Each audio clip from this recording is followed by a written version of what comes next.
we are going to read this story about Helen Keller for our Deaf History Month. And it started on March 13th and it ends on April 15th.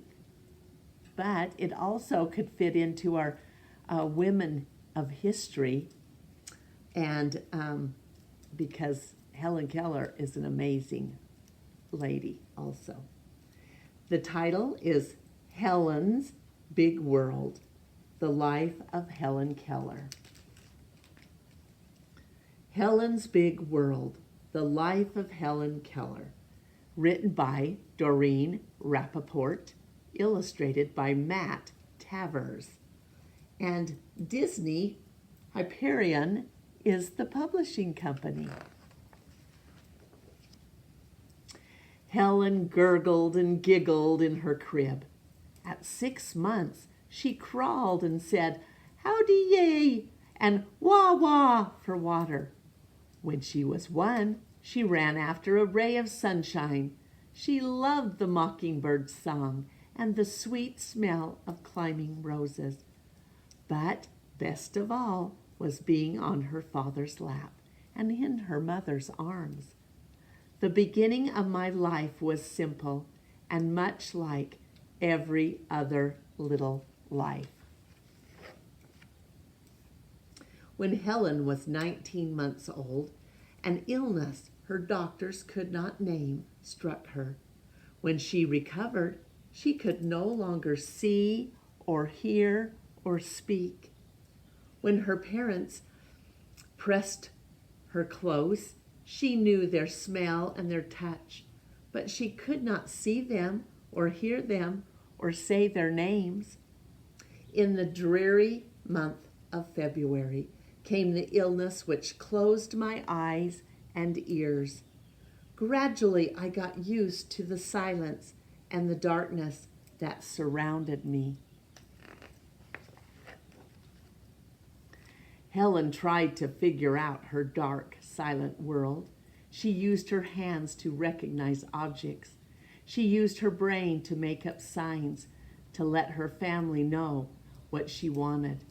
Putting on pretend glasses meant father. Her hand on her cheek meant mother.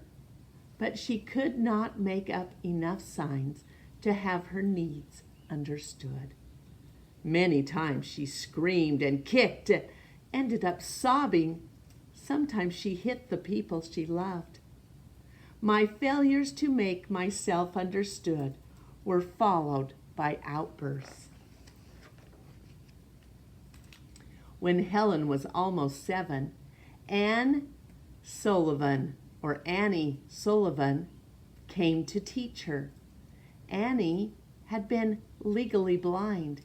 After several operations, she could see again, but her eyes were still weak. Annie gave Helen a doll and with her fingers traced the letters D-O-L-L on Helen's palm. Helen thought Annie wanted the doll back, so she kicked and she screamed. Annie gave Helen some cake and traced C-A-K-E on Helen's palm. Helen traced the letters back on Annie's palm. Annie gave Helen many objects and spelled their names with her fingers. I was interested in this finger play and tried to imitate it. Helen imitated Annie's finger movements, but she did not understand that she was spelling words or that things had names. Helen liked the spelling game, but she didn't like learning table manners. She tried to eat with her fingers off of Annie's plate. Annie wouldn't let her. Helen screamed and threw her spoon on the floor. Annie forced Helen out of her chair and made her pick it up. Helen threw it on the floor again. Back and forth they went until Helen finally used the spoon and ate off of her own plate. In the still, dark world in which I lived, there was no tenderness. Well, one day, a month later, Annie pumped water into Helen's hand and spelled W-A-T-E-R on her other palm. As Helen felt the cold water, she understood that Annie was spelling the word water. Her face lit up, and she spelled W-A-T-E-R on Annie's palm again and again and again. That living word awakened my soul, gave it light, hope, joy, and set it free. Helen touched the water pump. Annie spelled P-U-M-P on Helen's hand. Then Helen touched Annie, and Annie spelled T-E-A-C-H-E-R, teacher.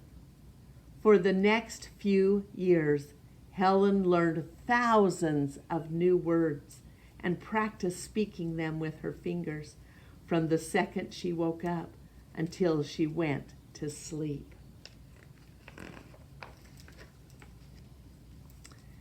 Annie also taught Helen to see with her fingers.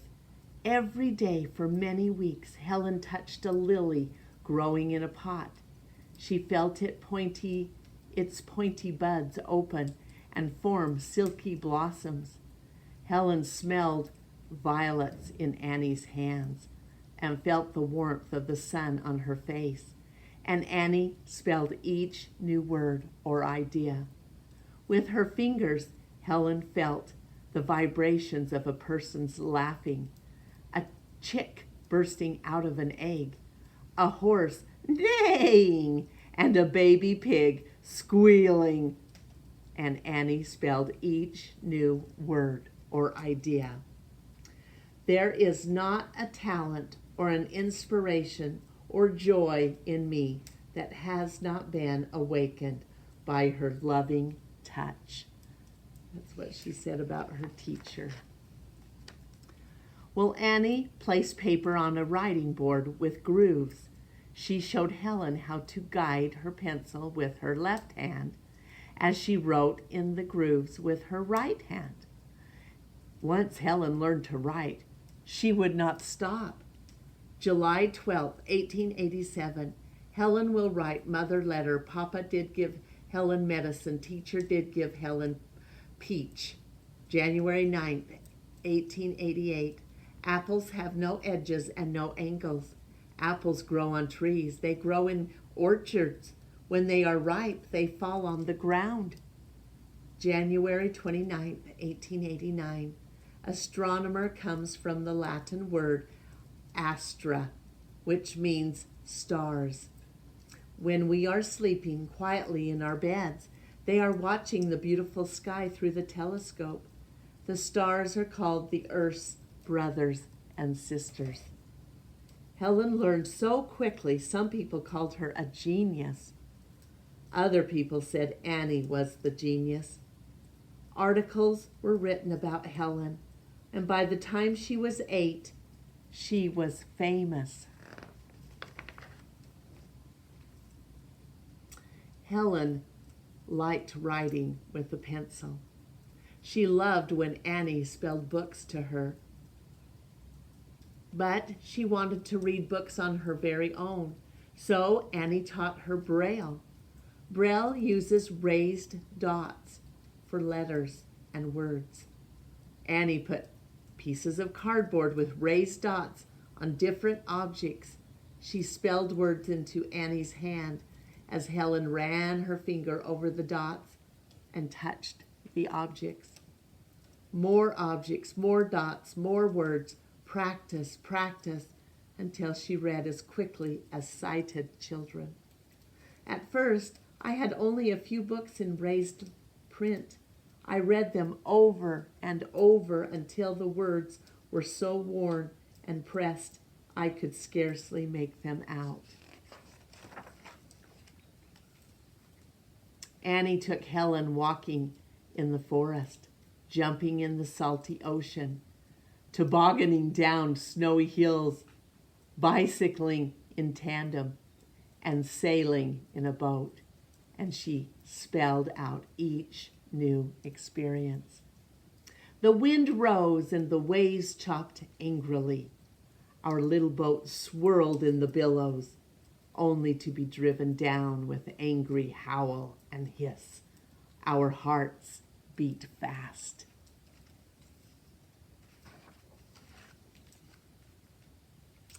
Very few people knew manual language, so Helen learned to read lips.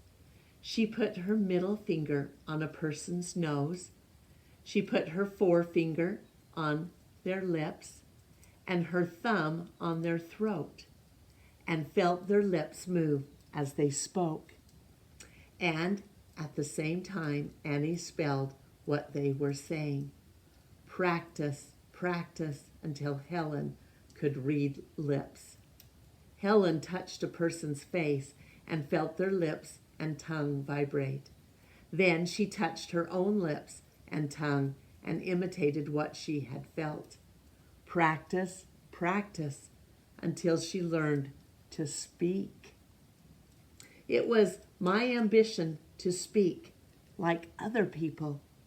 We worked hard and faithfully, yet we did not quite reach our goal.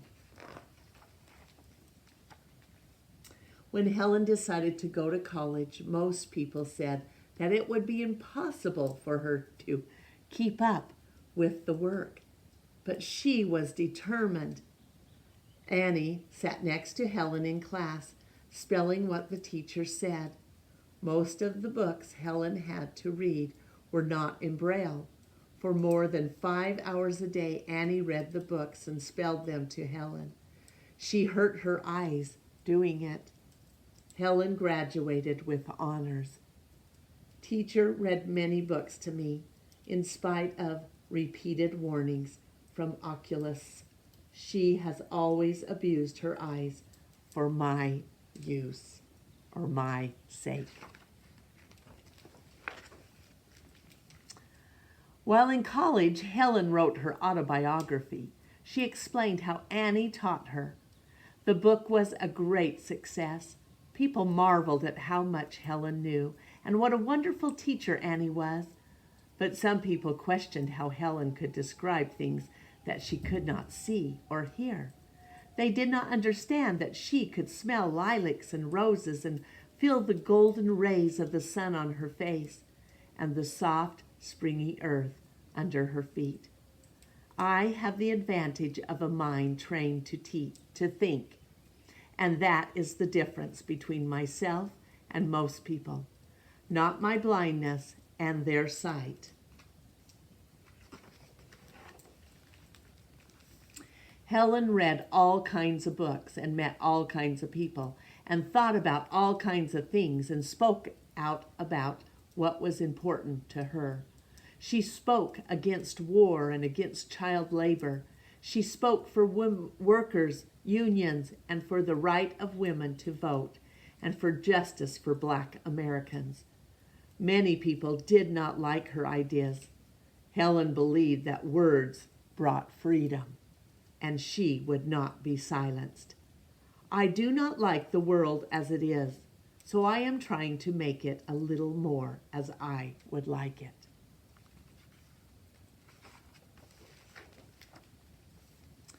Helen starred in a movie about her life. She didn't like that very much, or she starred. Okay, Helen starred in a movie about her life. She didn't like that very much, but she did like being on stage. The audience asked questions. Annie spelled the questions on Helen's hand or palm, and Helen answered them. Sometimes Helen was funny. Does Miss Keller think of marriage? Yes. Are you proposing to me? Sometimes she was serious. Do you think women should go into politics? Yes, if they want to. Some people felt sad that Helen was performing, but she needed the money and she felt good earning it.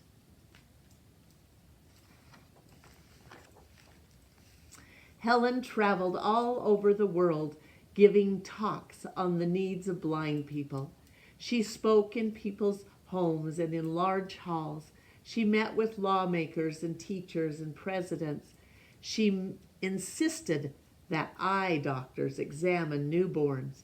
She insisted there be more books in Braille and better education and meaningful work for people with disabilities. The chief handicap of the blind is not blindness, but the attitude of seeing people towards them. For 49 years, Annie was at Helen's side, wherever she went, helping her do the things she could not do by herself. Annie's health weakened, and she died when Helen was 56. I often wonder what my life would have been like if she had not come into it. Polly Thompson was there to help Helen, but some people wondered how Helen would survive without Annie.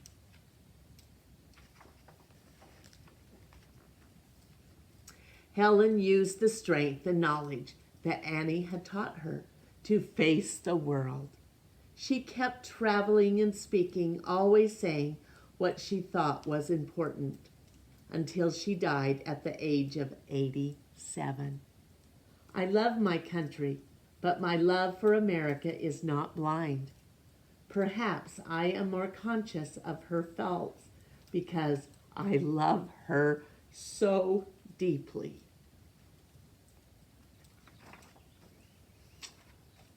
Okay, that's the end.